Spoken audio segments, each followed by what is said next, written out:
Approchez, vous restez pas sur la route. Ah, on va pas rester sur la route.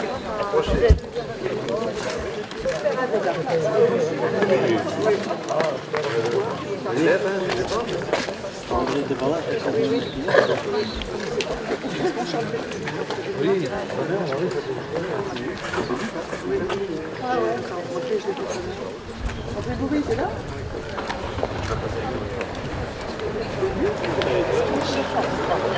Là, tu vois. C'est à gauche. C'est à gauche.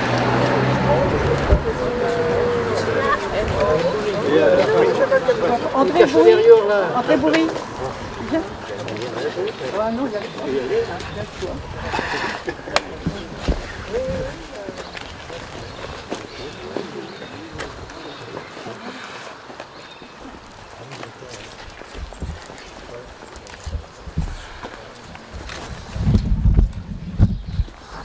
Prière de Jean-Paul II pour la paix.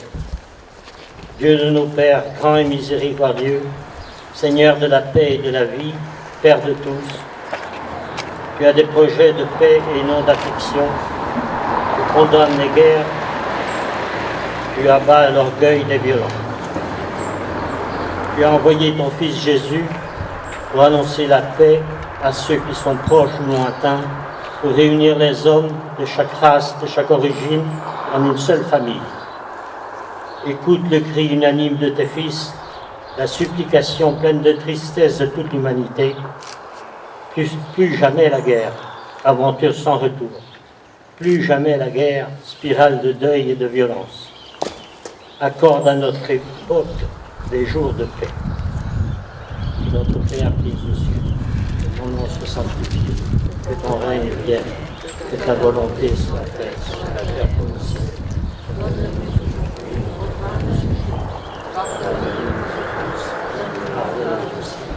Ceux qui nous sont offensés, ne nous laisse pas entrer en tentation, mais délivre-nous du mal. Je vous salue Marie, pleine de grâce, le Seigneur est avec vous. Vous êtes bénie entre toutes les femmes, et Jésus, le fruit de vos entrailles, est béni.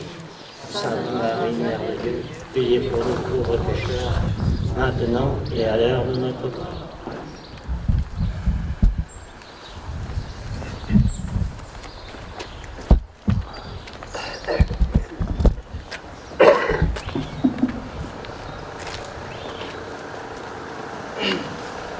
Donc nous commémorons ce jour le 101e anniversaire de la signature de l'armistice mettant fin à la guerre 14-18.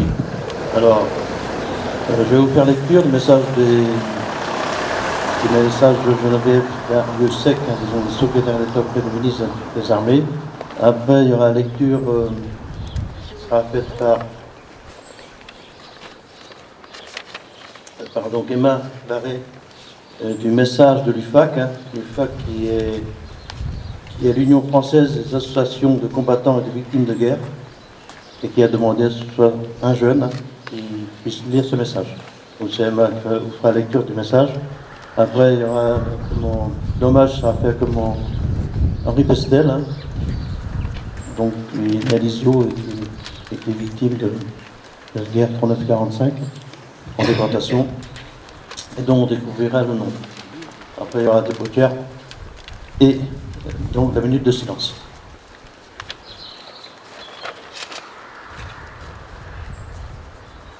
Ouvrez le banc.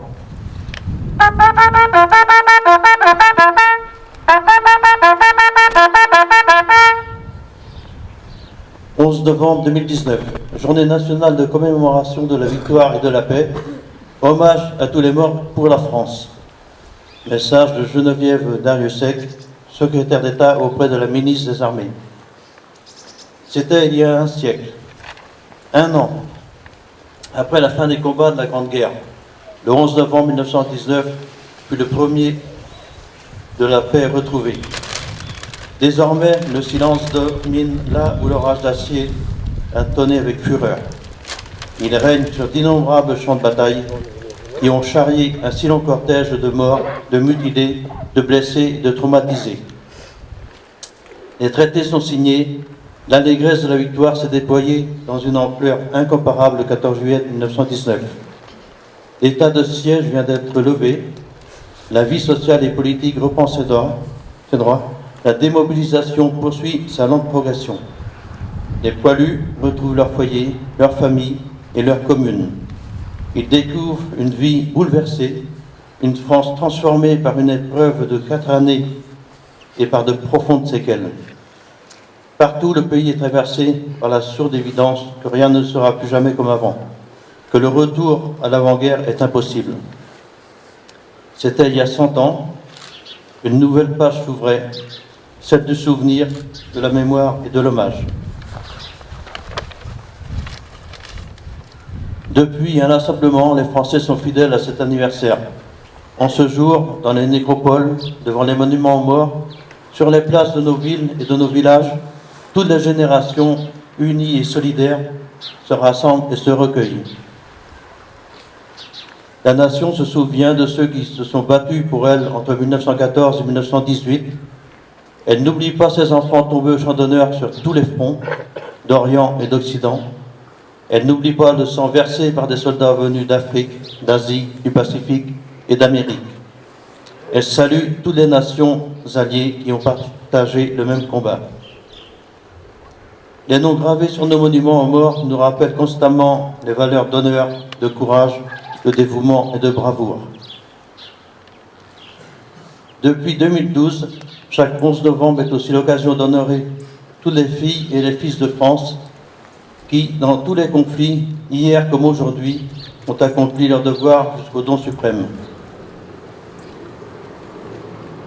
En ce jour, la nation rend un hommage particulier aux soldats morts pour la France en opération extérieure.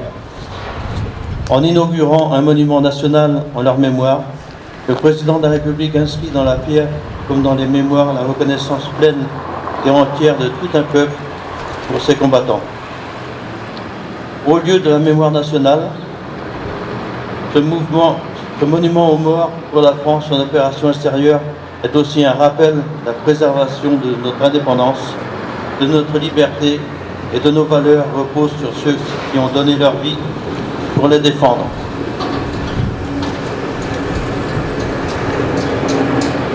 Vive la République et vive la France. Fermez le banc.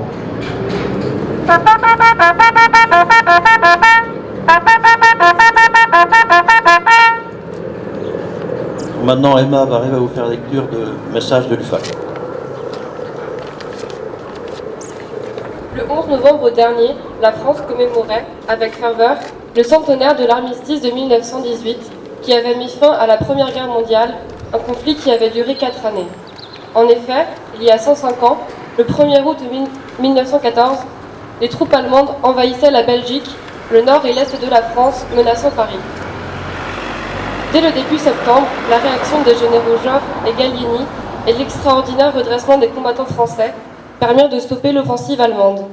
Par une bataille victorieuse, s'étendant de l'Ourcq aux Vosges, en passant par Verdun, ce fut le miracle de la Marne. Ces premiers mois de combat étaient les prémices d'une tragédie qui sera marquée des sacrifices consentis par toute une génération de soldats, de métropoles, d'Afrique, d'outre-mer et des pays alliés. Quel courage n'a-t-il pas fallu à tous ces combattants pour en supporter l'ampleur qui allait marquer le début du siècle dernier, de 1914 à 1918. Aujourd'hui, il est de notre devoir de continuer à leur rendre un fervent hommage et à perpétuer leurs souvenirs. En ce jour de recueillement, nous ne pouvons pas oublier le courage et l'abnégation de tous ces aînés tombés au champ d'honneur, qui se sont battus pour un idéal de paix, de liberté et de fraternité. Ils ont versé leur sang pour la France, une France qui sortira terriblement meurtrie de cette guerre. 1 400 000 morts, 740 000 invalides, 3 millions de blessés et des centaines de milliers de veuves et d'orphelins.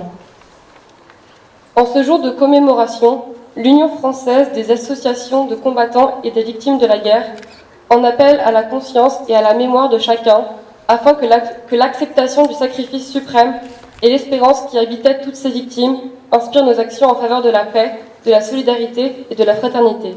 Vive la République, vive la France.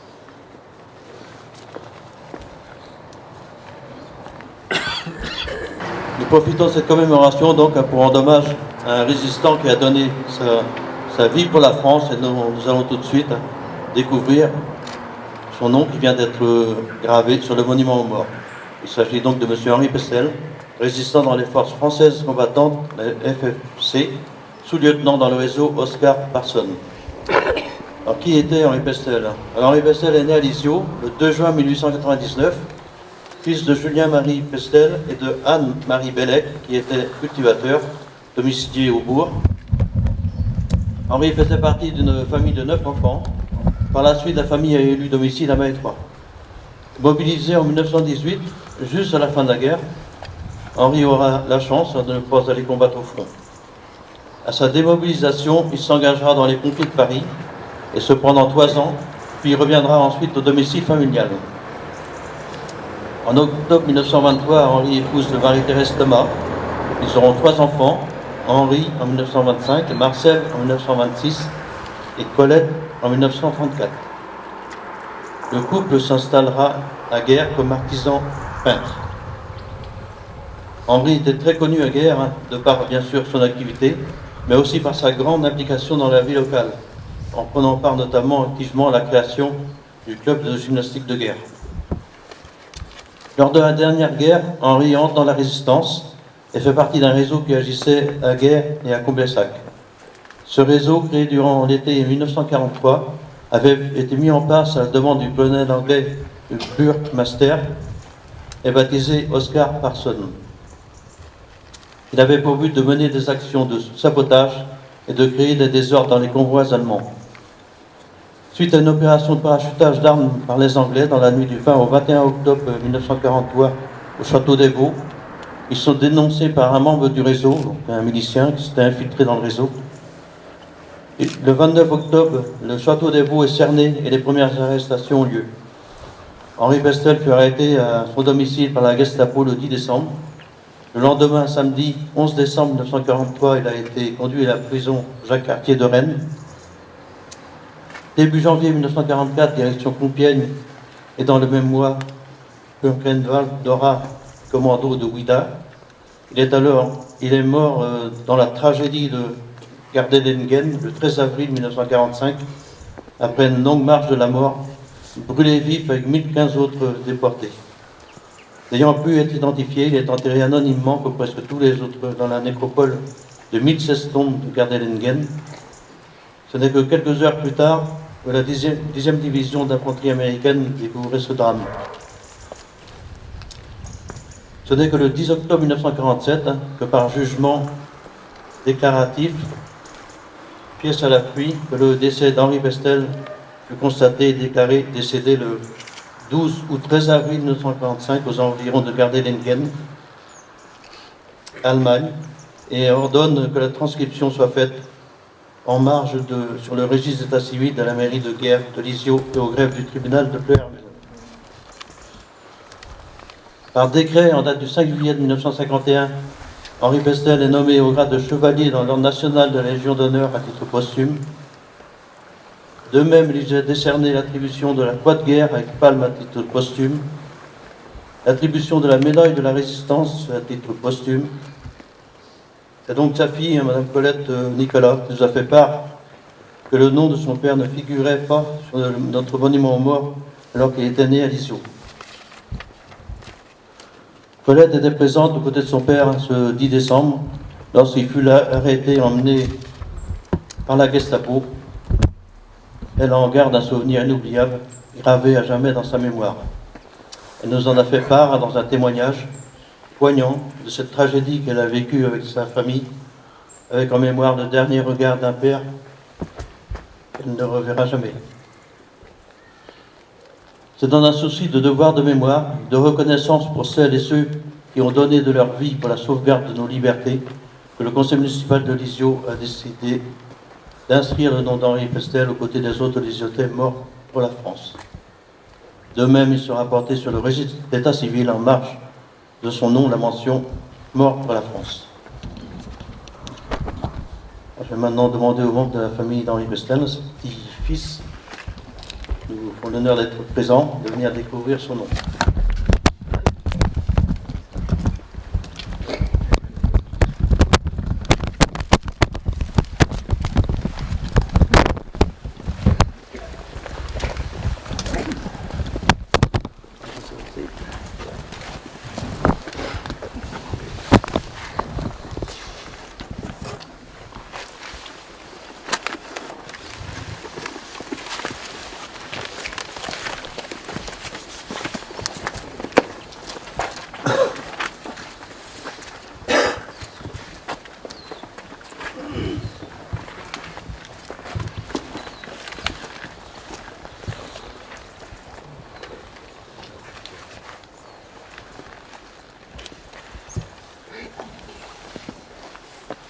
Donc en hommage à Henri Pestel, résistant mort en déportation, en hommage aux victimes de cette guerre 14-18, dont nous commémorons aujourd'hui le 101e anniversaire de la signature de l'armistice et des victimes de toutes les guerres civiles et militaires, en hommage aussi aux morts pour la France au courant de cette année 2019. Premier maître Alain Bertoncello, commando Hubert, mort pour la France au Burkina Faso le 10 mai 2019. Premier maître Cédric de Pierrepont, commando Hubert, mort pour la France au Burkina Faso le 10 mai 2019. Médecin principal Marc Légura, 14e centre médical des armées, mort pour la France au Mali le 2 avril 2019. Brigadier Erwan Potier, 501e régiment des chars de combat, mort pour la France à Rouen, France le 21 mai 2019, et suite de blessures reçues au Liban. Brigadier chef Ronan Pointeau, 1er régiment de Safis, mort pour la France au Mali le 2 novembre 2019. On va faire le dépôt de cœur.